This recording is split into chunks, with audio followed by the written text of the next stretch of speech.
Hi everybody, this is Iaroslav and Liliia Bieliei, and today we are going to talk about silver waltz. We will discuss the swing action and we will make sure that all the body actions are clear for you, so you will be able to dance this choreography at your best.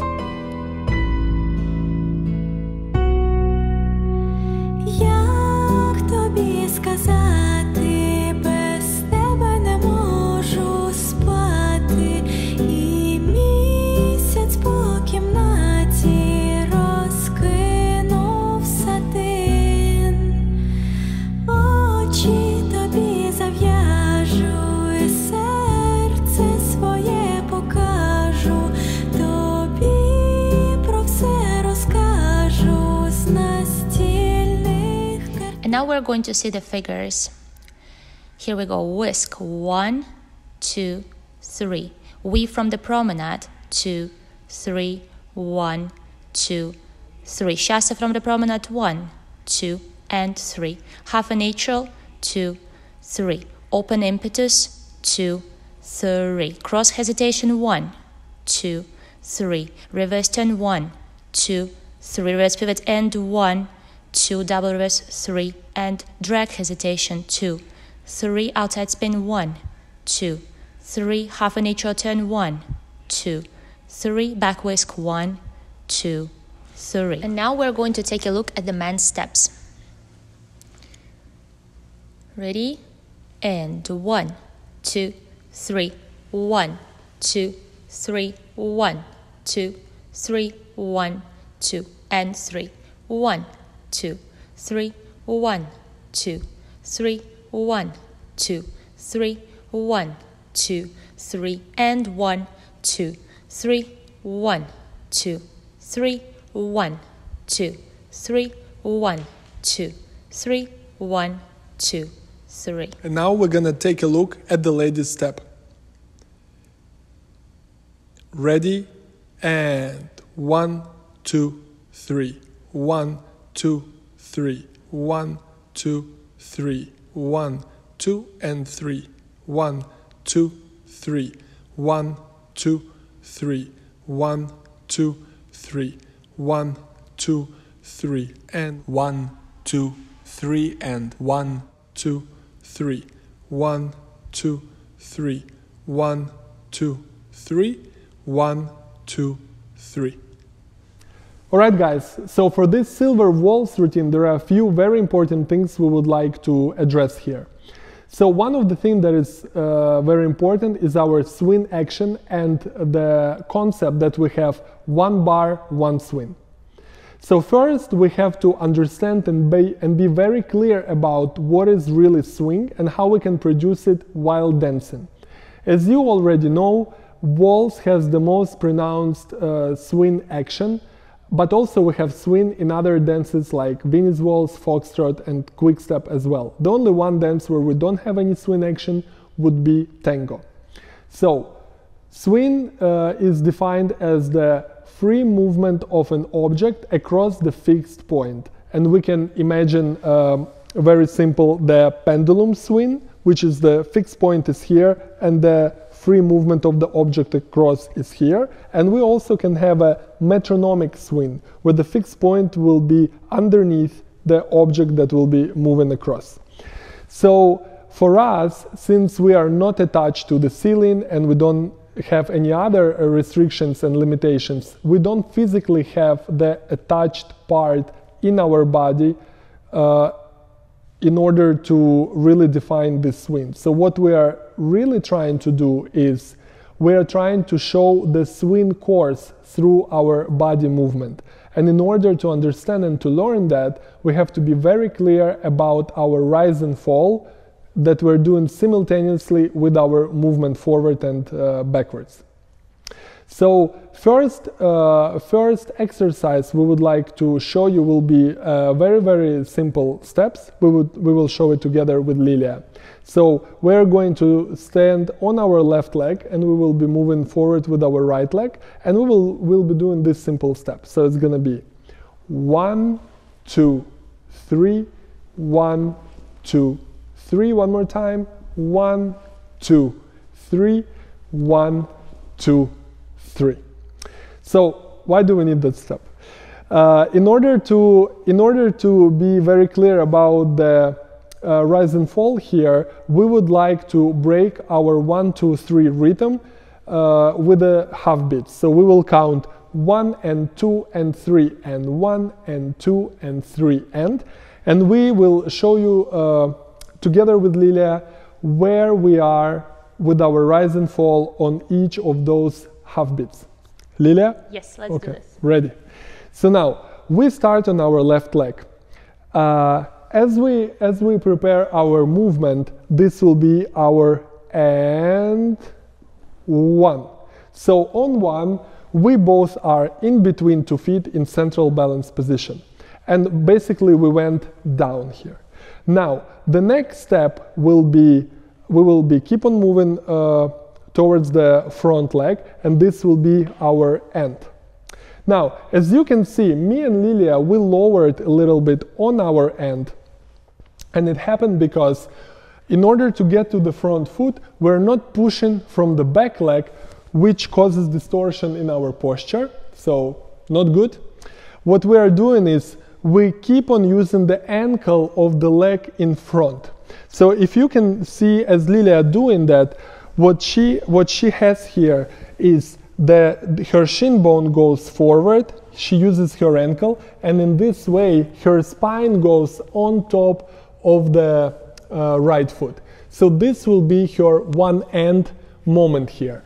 And this will be the lowest point in our fall, in our swing course, and at the same time this will be the point where we will be start going up here. Yeah. Let's do it one more time, Liliia. So we're gonna go and 1 and now from here, okay, don't rush, from here we keep on moving forward using the ankle, 2.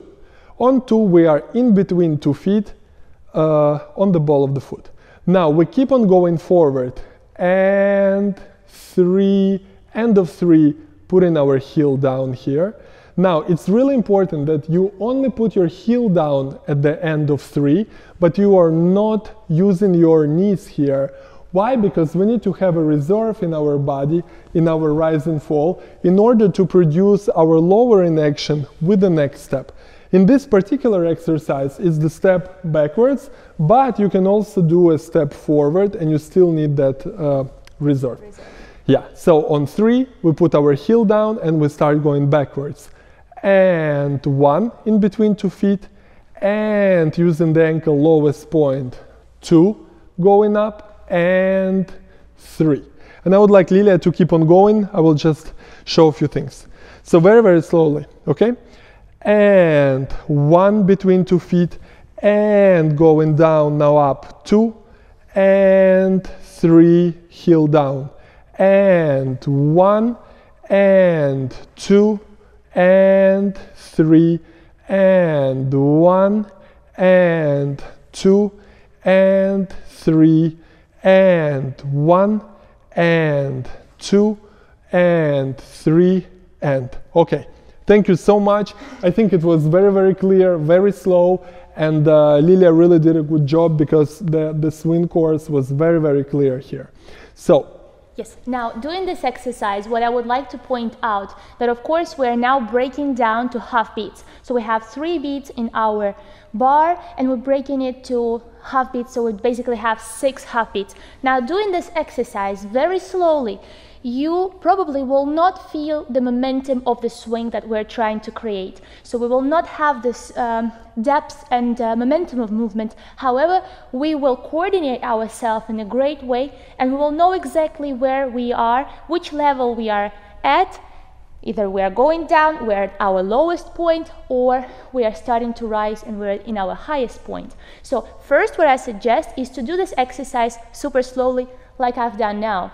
Now, second thing that I would suggest, and this is something that we have to then apply into our choreographies, is to do it non-stop. So in order for us to create the fullest swing possible, we must feel the momentum of the lowering and that how that lowering is then redirects us upwards. So I personally use this word. For me, it is very helpful.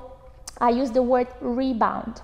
So when we are in the bottom of our swing, which is one end, the scoop of our swing course, that is the lowest point, and at the same time, that is the beginning of the rise. This is the most important moment. So one end, our scoop, this is when our rebound happens, and this is the key to your great swing, and this is what will make your silver waltz choreography look professional, like you would do some open routine. So when we will do this exercise continuously, one end is going to be essential. This is when we do not stop whatsoever. This is the most important moment. If you imagine the swing, that is the fastest moment. This is the acceleration, the one end. So when we do it continuously, don't stop in that moment. Allow your ankle at the end of the first step to really give in to the gravity and allow that floor to rebound you up into the upswing on 2. All right, let's do that a couple of times. Let's do one more time without counting the half beats. Yes. Yeah, just 1, 2, 3, 1, 2, 3. Okay? Correct, you count. Okay. Ready? Ready, and 1, 2, 3. 1, 2, 3. 1, 2, 3. 1, 2, 3. 1, 2, 3. 1, 2, 3. All right. Yes, so hopefully that was visible. We do not stop now. We've done it more continuously. This is our swing course. This is what we would like to produce, the effect of the pendulum swing. Yeah. Just one little detail here. Actually little, but quite a tough one to do and to understand. So that freedom of the movement that we need for our swing course comes from our ankle of the standing leg. This is a really important joint in our body and really important point for our swing course.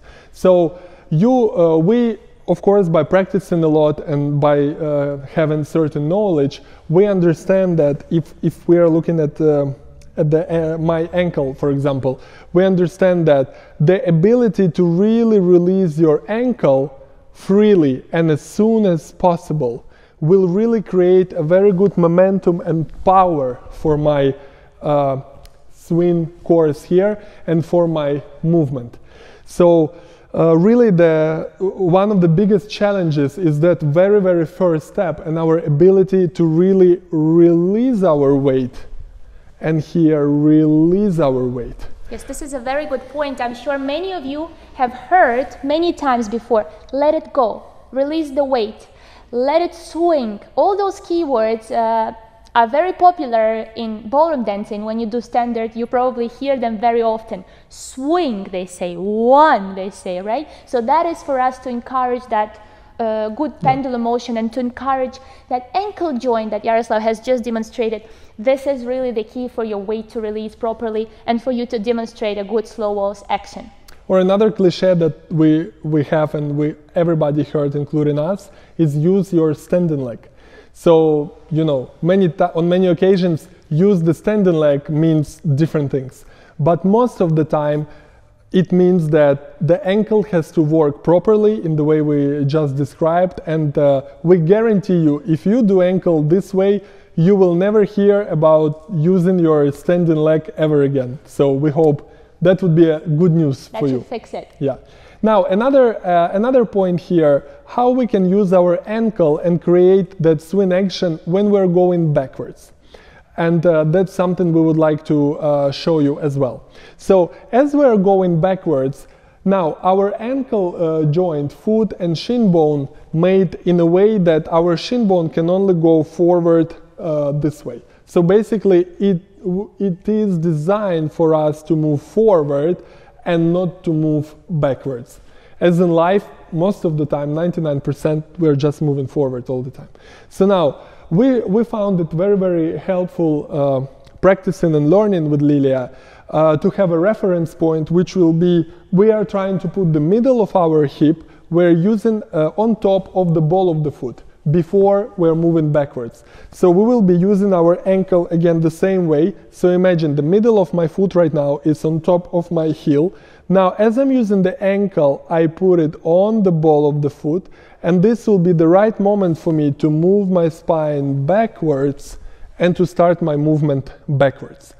So one more time. So this point travels towards the ball of the foot using the ankle. Now I'm going backwards and keep going backwards. That was really an important one, because again, there are a lot of cliches that you have to go forward before going backwards, and this can be misunderstood, and that can also be very, very confusing, at least for me. You know, it's been one of those things that were confusing me a lot.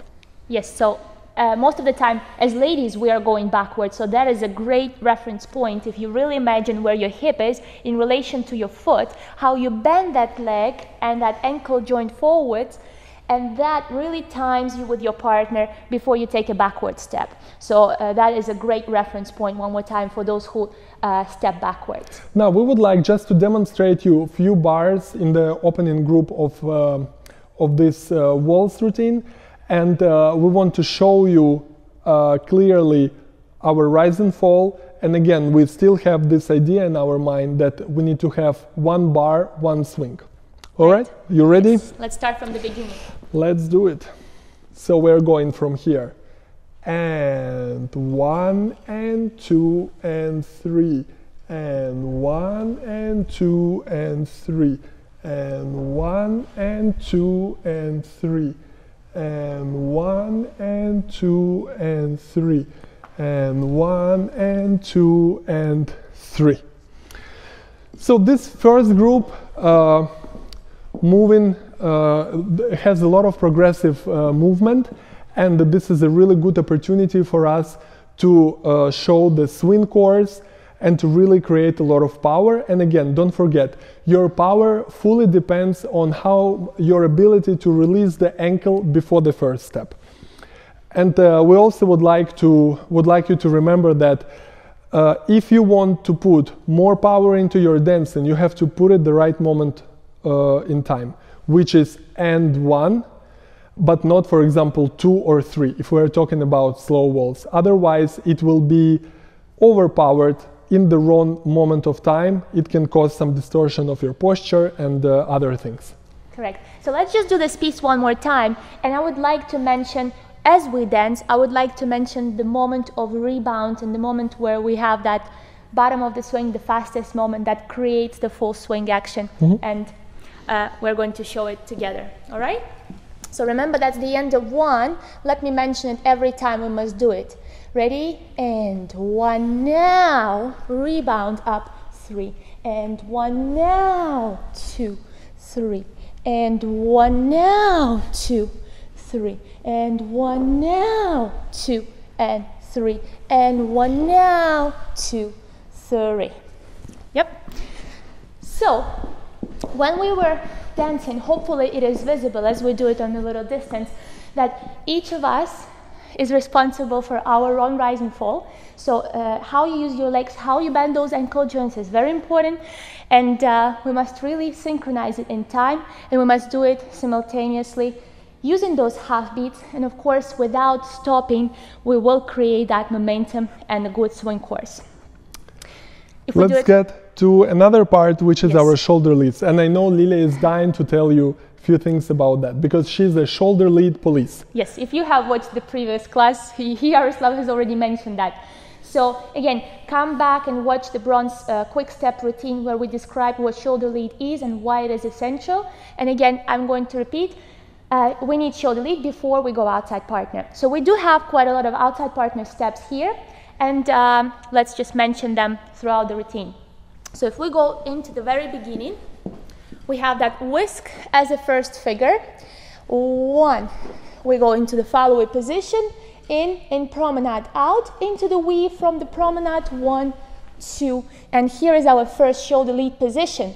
This one, we must have our left shoulder forward in relation to our left foot. So this is the rotation of the shoulders slightly to the right. And then we continue, therefore, in the outside partner, 1, to the promenade, 3. Now from here, we do promenade, chassé from the promenade position, and 1 and 2. And here's the key point. Next step, we're going to have a shoulder lead.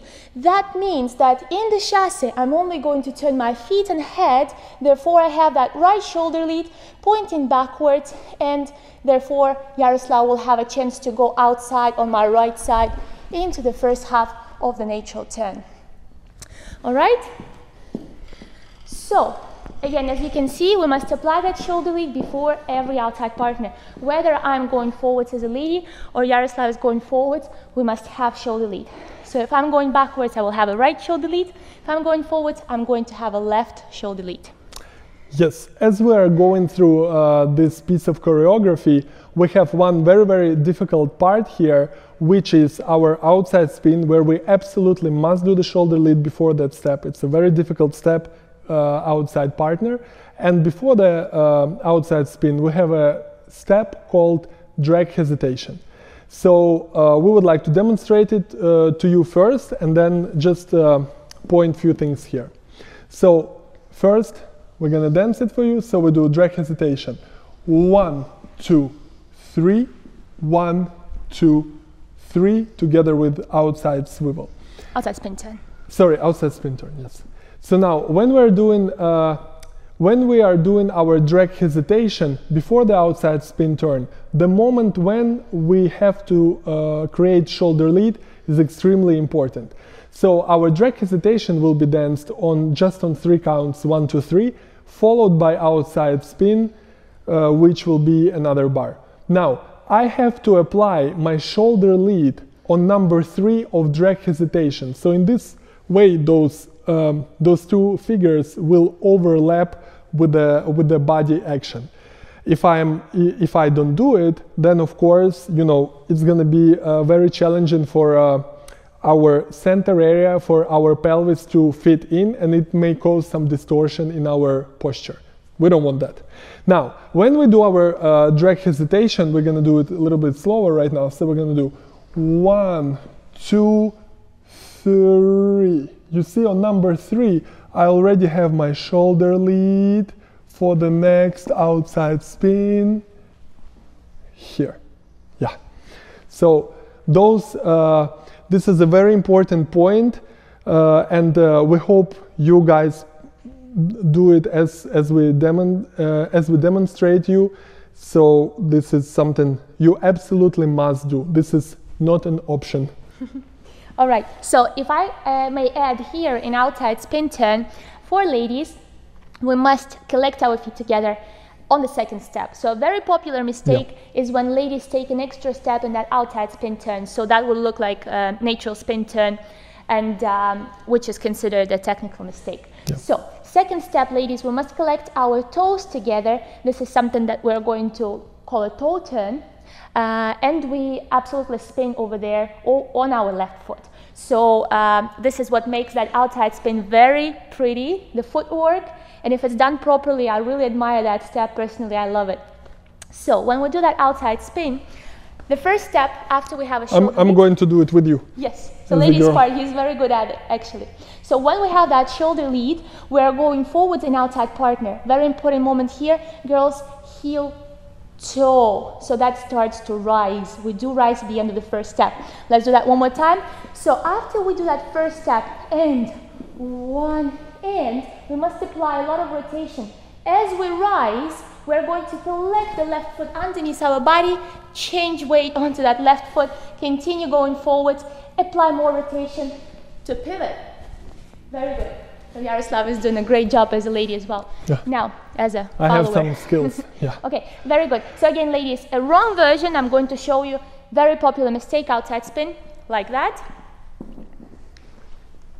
Ooh, not good. Yeah, of course, when I do it by myself, it doesn't look any bad because it just looks like a natural spin turn. But coming from the outside partner position, dancing with the man, again, it does look like a technical mistake. So just be sure that you close your feet on that second step, and you're going to be good. All right, guys, thank you so much for watching. Please make some notes, try to exercise, and really the key to perfection in this closed silver routine is understanding the basic principles. What is the swing action? You know, do all of those exercises, and don't forget to dance. Thank you so much. Thank you.